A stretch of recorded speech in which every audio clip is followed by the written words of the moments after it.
Last lecture में हमने पढ़ा था features of agricultural pricing, 6th chapter agricultural pricing.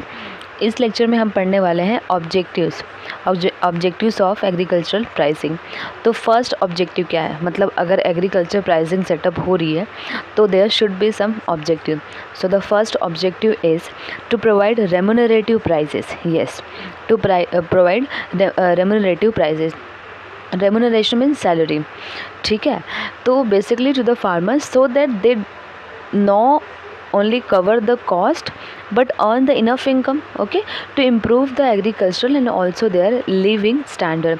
तो बहुत सिंपल लैंग्वेज में लिखा हुआ है कि फार्मर को क्या करना है, रेम्यूनरेटिव प्राइस देना, ठीक है। सपोज़ वो जो भी फार्मिंग कर रहा है उसके वजह से उसको 100 कॉस्ट लग रहा है, ठीक है, 100 कॉस्ट लग रहा है, तो एटलीस्ट उसको 200 मिलना चाहिए, ठीक है, एटलीस्ट उसको 200 मिलना चाहिए सो दैट दे कैन सर्वाइव। ऐसा नहीं होना चाहिए कि उसका 100 रुपया कॉस्ट लग रहा है तो उसको 100 रुपया ही मिले, ठीक है। तो ये होगा तो फिर ये सर्वाइव करने के लिए, मतलब फार्मर को सर्वाइव करने के लिए डिफ़िकल्ट हो जाएगा।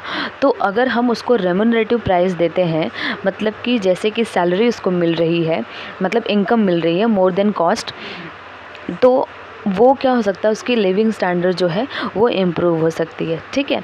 सेकंड ऑब्जेक्टिव क्या होना चाहिए एग्रीकल्चरल प्राइसिंग का, to provide incentives. Yes, very important to the farmers so that they will take enough interest in the improving agriculture. तो इट इज़ वेरी कॉमन ना फॉर एवरी वन, अगर if any one gets incentives okay for any work, definitely their interest will increase और improve okay in particular work, है ना। तो farmer का भी ऐसे ही है, अगर फार्मर को इंसेंटिव्स मिल रहा है बाय फार्मिंग और ग्रोइंग क्रॉप्स, डेफिनेटली उसका इंटरेस्ट इम्प्रूव होगा और प्रोड्यूस करेगा, कमर्शियल क्रॉप्स प्रोड्यूस करेगा वो, गुड्स एंड सर्विसेज की, ठीक है। तो ये चीज़ें होती हैं। अब ये है थर्ड पॉइंट, क्या है, to promote capital formation. Yes, through the farmer saving and investment. Capital formation कैसे होता है, सेविंग एंड इन्वेस्टमेंट से ही होता है। कैपिटल फॉर्मेशन का मतलब क्या होता है, इन्वेस्टमेंट करना पर्टिकुलर मशीनरी में, मतलब अलग अलग मशीनरी को क्या करना, परचेस करना, that is called capital formation, okay. So तो saving and investment in irrigation equipment, ठीक है, कैपिटल आया तो इक्विपमेंट आएगा ही, ठीक है, and other essential supports services. This is possible only if the farmer will have good prices. Yes, ये पॉसिबल कब है, जब फार्मर के पास गुड प्राइस होगी तो ही ये पॉसिबल है, अदरवाइज ये पॉसिबल नहीं है for their product, hence the surplus income to save and the invest, ठीक है। तो ये बहुत इंपॉर्टेंट है, अगर उसको इनकम मिलेगी प्रॉपर, जैसे कि हमने फर्स्ट पॉइंट देखा, रेम्यूनरेटिव प्राइस मिलेगी तो ही वो क्या कर सकता है, उसको इनकम मिल सकती है तो वो सेव कर सकता है। बट उसको पैसे ही नहीं मिल रहे हैं, जितना उसको कॉस्ट हो रहा है उतना कॉस्ट वो उसको पैसे मिल रहे हैं, तो फिर वो सेव कहाँ से करेगा। बट उसको अगर एक्स्ट्रा पैसे मिलेगा तो ही कैन सेव, और सेव करेगा तो इन्वेस्टमेंट होगा, इन्वेस्टमेंट करेगा तो दैट इज़ कैपिटल फॉर्मेशन होगा, irrigation equipment, other essential support, okay, and the surplus income भी बचेगी और प्लस एग्रीकल्चर सेक्टर भी डेवलप कर जाएगा, ठीक है। हैव गुड प्राइस, तो ये इंपॉर्टेंट है ना, अगर उसके पास प्राइस होगी तो।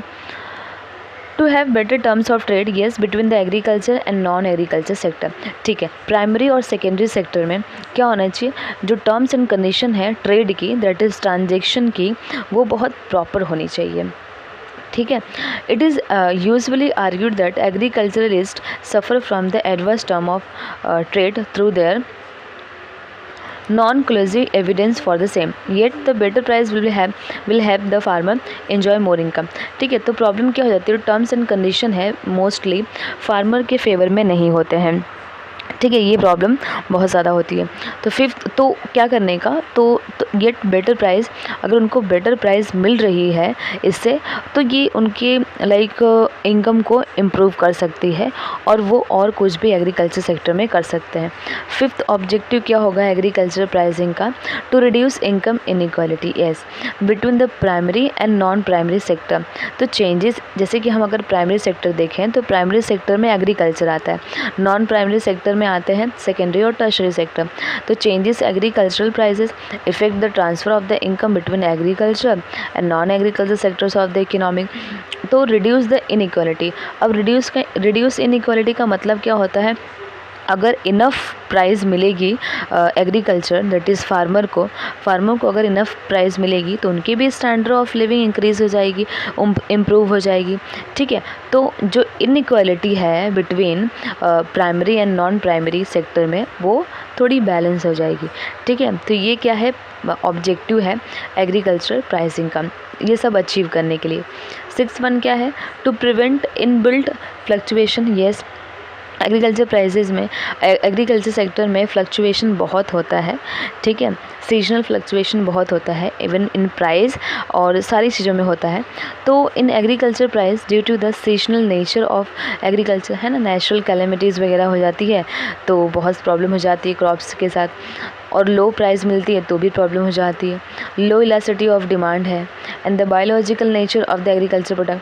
तो agriculture biological are diverse group of the product derived from the naturally occurring microorganism, plant extract, beneficial insect और other organic matter।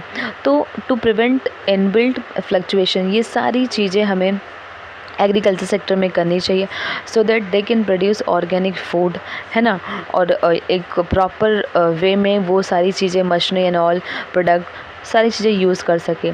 तो इससे क्या होगा कि ये सारी चीज़ें कैसे पॉसिबल है, अगर हम ये सारी चीज़ें इम्प्रूव करेंगे एग्रीकल्चर सेक्टर में तो definitely they will earn more profit in the sense income, okay, for that.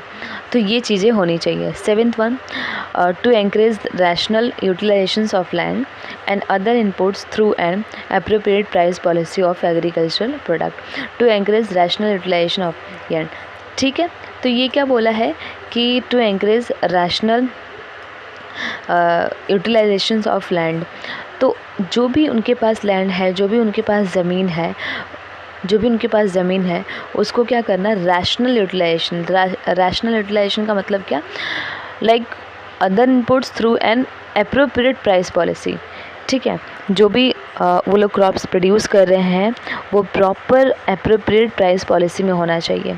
ऐसा नहीं है कि वो लोग जो भी प्रोड्यूस कर रहे हैं फार्मर, उनको कॉस्ट बहुत ज़्यादा लग रहा है, इन रिटर्न उनको कुछ भी नहीं मिल रहा है, तो this is not good for the farmer. So these are the some objectives of agricultural pricing in India. अगर ये सारे ऑब्जेक्टिव अचीव होते हैं तो डेफिनेटली एग्रीकल्चर सेक्टर में ग्रोथ होगा। ठीक है, आई होप समझा होगा। नेक्स्ट लेक्चर में हम इम्प्लीमेंटेशन पढ़ेंगे इस पर्टिकुलर चैप्टर का। Thank you.